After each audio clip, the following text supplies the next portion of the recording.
Mike, as a original co-founder of Homeschool Legal Defense Association, you and Mike Ferris, who happens to be now president of Alliance Defending Freedom, you're there as president of the organization, and so you're sitting on top of a lot of information.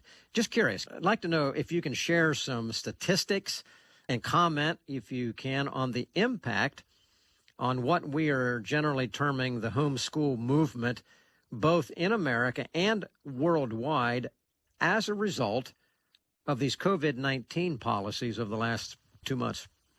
Sam, 3 months ago, 3 or 4 months ago, there were over 2 million, maybe 2.5 million children, maybe 1 million families, a little over 1 million families that were homeschooling, in other words, teaching their kids at home by choice. They made a decision. They didn't want to send their kids to a private or a public school for various reasons.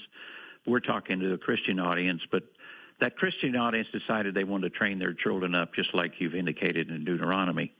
And that's actually where HSLDA came in many years ago, because as they were trying to do that in 1981, 82, 83, and on up, in many states they were told, no, we're not going to allow you to do that. We're not going to allow you to train your children up as you want to in the admonition of the Lord.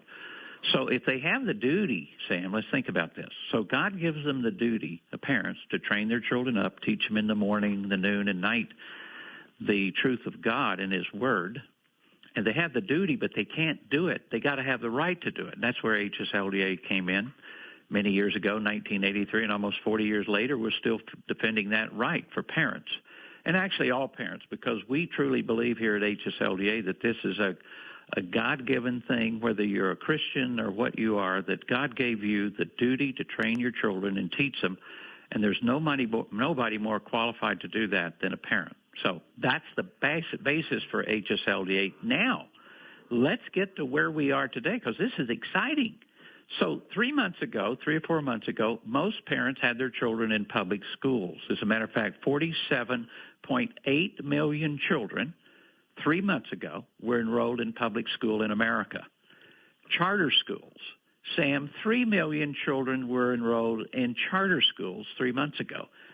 And Sam, you probably know this already, but private school enrollment at that time was 5.8 million students. So almost double, yes, actually double the homeschool number of students.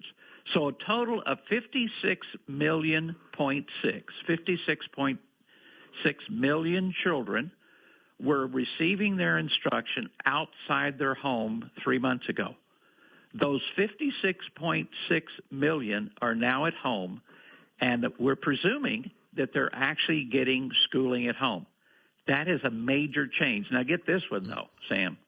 Worldwide, there are 1.5 billion children at home that weren't home 3 months ago. That's astounding. Is that exciting or not? It's astounding.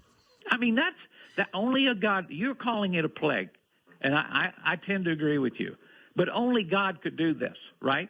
Nothing else could have caused 56 million children in America to be at home because 3 months ago they were in school, and 1.5 billion children be at home when they were in school 3 months ago. That's a God thing.